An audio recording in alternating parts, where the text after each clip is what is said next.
မင်္ဂလာပါခင်ဗျာကျွန်တော်ရဲ့ YouTube channel မှာကြိုဆိုလိုက်ပါတယ်မိတ်ဆွေတို့ကိုဒီဗီဒီယိုဖိုင်လေးမှာဘုသူဒ္ဓဖြစ်မျှဝေပေးနေတာကတော့ကားတွေမှာအသုံးပြုတဲ့ safety law ၄မျိုးအကြောင်းနဲ့ပတ်သက်ပြီးတော့မိတ်ဆွေတို့ကိုဘုသူဒ္ဓဖြစ်မျှဝေပေးနေတာဖြစ်ပါတယ်ကားမှာကတော့ law စနစ်တွေကတော့အများကြီးပဲရှိပါတယ်အဲ့ဒီထဲကမှအရေးကြီးတဲ့ safety law ၄မျိုးနဲ့ပတ်သက်ပြီးတော့မိတ်ဆွေတို့ကိုဘုသူဒ္ဓဖြစ်မျှဝေပေးနေတာဖြစ်ပါတယ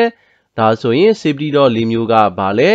ဲပထမ law ကတော့ child law ပဲဖြစ်ပါတယ်နံပါတ်2 shift law gear shift law ပဲဖြစ်ပါတယ်နံပါတ်3 power window law နံပါတ်4 door law တို့ပဲဖြစ်ပါတယ်ဒါဆိုရင်တစ်ခုချင်းစီကိုအသေးစိတ်လေ့လာကြည့်ကြရအောင်ပထမဦးဆုံးအနေနဲ့ child law ပဲဖြစ်ပါတယ် child law ဆိုတာကတော့ကားတကား၄ပေါက်မှာဆိုရင်နောက်ဖက်ချမ်း2ပေါက်မှာ child law ကိုတက်ဆင်ထားတာပဲဖြစ်ပါတယ် child law ကတော့ဒီနေရာလေးမှာတက်ဆင်ထားတာပဲဖြစ်ပါတယ် child law ဆိုတာကတော့ကားရဲ့နောက်ခန်းမှာကလေးတွေလိုက်ပါစီးနေတဲ့အခါမှာကလေးတွေရဲ့စူးစမ်းတဲ့စိတ်ကြောင့်တကားကိုဖွင့်လိုက်တဲ့အခါမှာတကားပွင့်သွားပြီးတော့အပြင်ကိုထွက်ကြတာဒါမှမဟုတ်ရင်နောက်ကကားကဝင်ပြီးတော့တိုက်မိတာဒီလိုပုံစံမျိုး accident တွေဖြစ်နိုင်ပါတယ်အဲ့လိုပုံစံမျိုးကလေးတွေကအတွင်းထဲကနေပြီးတော့တကားကိုဖွင့်လို့မရအောင် child law ကိုတက်ဆင်အသုံးပြုထားတာပဲဖြစ်ပါတယ် child law ရဲ့ဘေးမှာဆိုရင်တော့ဒီလိုပုံစံသင်္ကေတလေးကိုတွေ့ရမှာပဲဖြစ်ပါတယ်ဒီဘက်ကတော့ unlock ပဲဖြစ်ပါတယ်ဒီဘက်ချမ်းကတော့ lock ပဲဖြစ်ပါတယ်တကယ်လို့ကလေးတွေကကားရဲ့နောက်ခန်းမှာလိုက်ပါစီးနေတဲ့အခါမှာဒီနေရာမှာရှိနေတဲ့လော်လေးကိုအောက်ဖက်ချမ်းကိုဆွဲချပြီးတော့လော့ချပေးရမှာပဲဖြစ်ပါတယ်လော့ချပြီးတော့တကားပိတ်လိုက်တဲ့အခါမှာကားတကားကိုအတွင်းထဲကနေပြီးတော့ဘလို့မှဖွင့်လို့ရမှာမဟုတ်ပါဘူးအပြင်ကဖွင့်မှသာတကားကိုဖွင့်လို့ရမှာပဲဖြစ်ပါတယ်ဒါကလည်း child law ပုံစံတစ်မျိုးပဲဖြစ်ပါတယ်ဒီလိုပုံစံလေးပြထားတာပဲဖြစ်ပါတယ်အောက်ဖက်ချမ်းကိုဆွဲချလိုက်တဲ့အခါမှာလော့ချတာပဲဖြစ်ပါတယ်အပေါ်ဖက်ချမ်းဆိုလို့ရှိရင်တော့ unlock ပဲဖြစ်ပါတယ်တချို့ရဲ့ child law စနစ်တွေကတော့ဒီလိုပုံစံ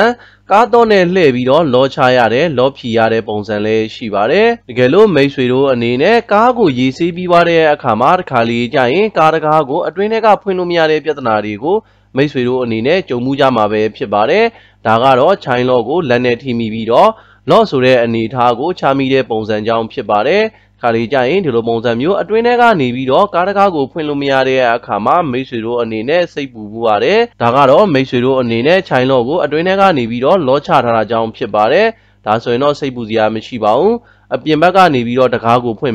ပြီးတော့ child law ကို unlock အနေအထားကိုပြန်ပြီးတော့ထားမယ်ဆိုရင်ပုံမှန်အနေအထားဖြစ်မှာပဲဖြစ်ပါတယ်ဒါကတော့ကလေးတွေလိုက်ပါစီးနေတဲ့အခါမှာကလေးတွေရဲ့ဘေးကင်းလုံခြုံမှုအတွက်ကိုထည့်ထားတဲ့ child law ပဲဖြစ်ပါတယ်နောက်ထပ် law တစ်ခုကတော့ shift law လို့ခေါ်တဲ့ gear shift law ပဲဖြစ်ပါတယ်auto gear ကားတွေမှာဆိုရင်တော့ shift law ကိုတက်ဆင်အသုံးပြုထားတာပဲဖြစ်ပါတယ် gear shift law ကလည်း safety law တစ်မျိုးပဲဖြစ်ပါတယ်auto gear ကားတွေမှာဆိုရင် gear ထိုးဖို့အတွက်က brake နင်းရတာပဲဖြစ်ပါတယ် brake နင်းပြီးတော့ gear တန်းကို PRND အစားရှိသည်ဖြင့်ရွှေ့လို့ရမှာပဲဖြစ်ပါတယ်ဘရိတ်မနှင်းမှန်းနဲ့တော့ဂီယာတန်ကိုရွှေ့လို့ရမှာမဟုတ်ပါဘူးဘရိတ်မနှင်းမှန်းနဲ့ဂီယာတန်ကိုရွှေ့တဲ့အခါမှာရှစ်လော့ကနေပြီးတော့လော့ချပေးထားတာပဲဖြစ်ပါတယ်ဘရိတ်နှင်းလိုက်တဲ့အခါမှာအဲဒီလော့ကပြည်သွာ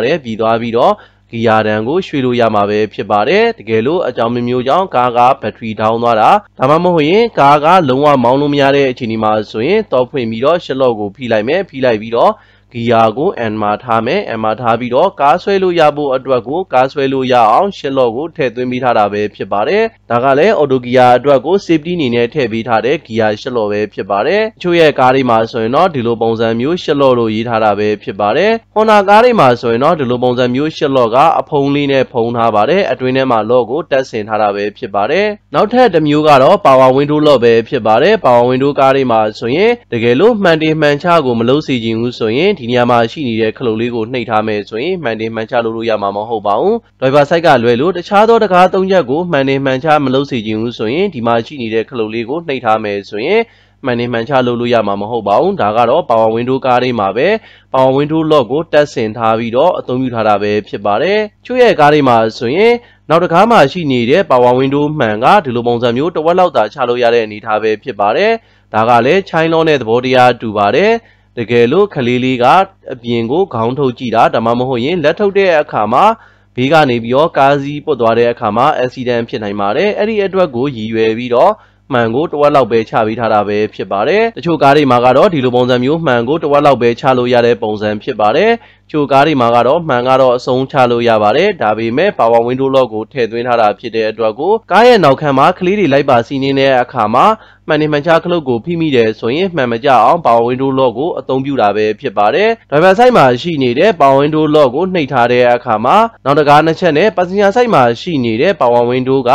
လုံးဝမှန်နေမှန်ချလုပ်လို့ရမှာမဟုတ်ပါဘူး။နောက်ထပ်တစ်မျိုးကတော့ဒေါ်လော့ပဲဖြစ်ပါတယ်။ဒေါ်လော့ဆိုတာကတော့ကားတကားတွေကိုလော့ချထားတာပဲဖြစ်ပါတယ်။ကားတကား၄ပေါက်မှာဆိုရင်တော့ဒေါ်လော့၄ခုပါဝင်မှာပဲဖြစ်ပါတယ်။ driver side မှာဆိုရင်လည်းဒီလိုပုံစံမျိုးဒေါ်လော့ပါဝင်မှာပဲဖြစ်ပါတယ်။ဒီနေရာကိုတစ်ချက်နှိပ်လိုက်တယ်ဆိုရင်တကားအားလုံးကလော့ကျသွားမှာပဲဖြစ်ပါတယ်။တကယ်လို့တကားတစ်ချက်ကလုံးဝမပိတ်နေဘူးဆိုလို့ရှိရင်တော့လော့ကျမှာမဟုတ်ပါဘူး။အဲဒီလိုပဲဒီနေရာမှာရှိနေတဲ့ခလုတ်ကိုနှိပ်လိုက်တယ်ဆိုရင် unlock ဖြစ်သွားမှာပဲဖြစ်ပါတယ်။တချို့ရဲ့ကားတွေကတော့ကီလို20လောက်မောင်းနှင်လိုက်တဲ့အခါမှာအော်တိုလော့ကြတာပဲဖြစ်ပါတယ်တချို့ရဲ့ကားတွေကတော့ကီလိုဘလောက်ပဲမောင်းလော့မကြပါဘူးအဲဒီအခါမှာ driver side ကနေပြီးတော့ဒီနေရာမှာရှိနေတဲ့လော့ကိုနှိပ်ပေးရမှာပဲဖြစ်ပါတယ်ဒေါ်လော့ကိုနှိပ်ပေးရမှာပဲဖြစ်ပါတယ်ဒါကလည်း safety lock ပဲဖြစ်ပါတယ်တခါလေကြာရင်ကားစီးနေရင်လည်းဒီနေရာမှာရှိနေတဲ့ခလုတ်ကိုဆွဲလိုက်တဲ့အခါမှာလော့မချထားဘူးဆိုရင်တကားပွင့်သွားနိုင်တာပဲဖြစ်ပါတယ်တကားပွင့်ပြီးတော့ဘေးမှာရှိနေတဲ့အတားအဆီးတစ်ခုကိုသွားထိတာဒါမှမဟုတ်ရင်လူကအချိန်လွန်ပြီးတော့ပြုတ်ကျသွားတာဒါဆိုရင်တော့ accident ဖြစ်နိုင်တာပဲဖြစ်ပါတယ်ဒါကြောင့်မို့